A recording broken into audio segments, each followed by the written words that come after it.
Hello everyone, welcome back to my channel. And I'm so blessed. I'm so sorry I couldn't post a video last week, but I had an excuse. I had a workshop last week and I had a lot to prepare. I just could not make time for YouTube, but I'm here today. So for today's video, I thought that maybe we could start with learning tools like Figma. Even I am teaching few no-code tools on my Instagram and LinkedIn these days. So if you're interested, you can go and check them out. The link is in the description box below. But before diving into tools, I thought it would be nice if I would tell you what tools I use on an everyday basis as a designer. And that's exactly what we are going to do in this video. So without further ado, let's get into the video. So the first tool is a no-brainer, Figma. I heavily rely on this tool. I have even created my resume in Figma. I even made a video about this on my Instagram channel. I do brainstorming, wireframing, prototyping, presentations, almost everything and anything.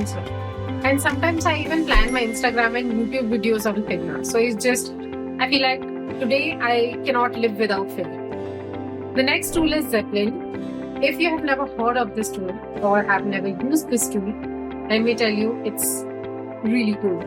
I use this to hand off my designs to developers. It's packed with all the good necessary features like annotations, user flows, sections, variants, version history, and so much more that just simplifies and supports the kind of process.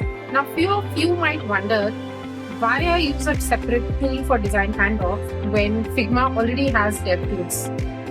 I think we can cover this in a separate video. The next tool I rely on heavily is Google Spreadsheets. I am a big fan of documentation. I wasn't before, but now I am. Because I'm part of so many discussions every day that my little brain just gets exhausted. So I write everything down. And I write everything down. At this point, you can say that I'm micromanaging myself. Moving on, for online meetings, I use two tools, Google Meets and Zoom. For work-related meetings, I prefer Zoom. No particular reason. I just feel it's more professional. And for personal meetings, I use Google Meets. For communication, I use Slack. I have been using it for a lot of years now, and I believe it's just habit now. For rough notes, I use an app called Notepad, and sometimes I even use Samsung Notes. Both the apps are really good. Now I write a lot. And before this, I used to carry like a diary and a pen with me, but I'm really careless, so I would lose my notes all the time. So I invested in a tablet, and now I have everything saved with me. Also, since everything is digital, it's very easy for me to share my notes with anyone. So it's a great investment. For animations, I actually use three tools, Lottie, Premiere Pro, and After Effects.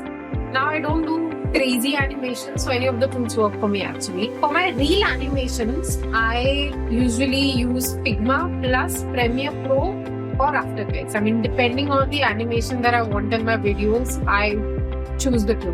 There are a few more tools that I want to mention, but only one of them I actually use. The rest I find interesting, that's why I'm just learning.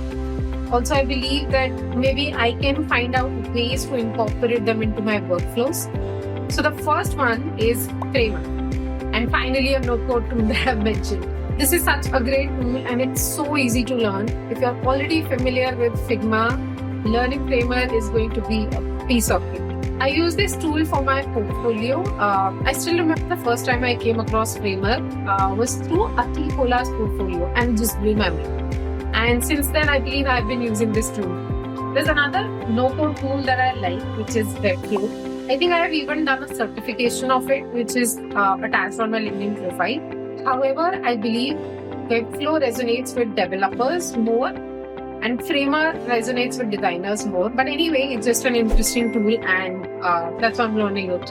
The next tool is Play. Now, this tool is something that I've come across very, very recently. I even made a small video about it on my Instagram channel and LinkedIn. So if you're interested, you can go check it out. It's technically like Figma, but only for iOS apps. Finally, the last tool. Yes, you made it to the end. It's Spline for 3D assets. Now, I've tried using Blender, but I believe that it's just too tricky for me to understand. Plus, the learning curve is too much, whereas flying is like an easier or a user-friendly version of Blender.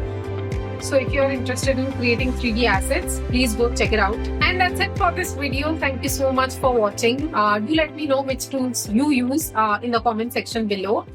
Till then, subscribe, like, share, comment, all the good stuff. And hopefully I'll meet you in my next video.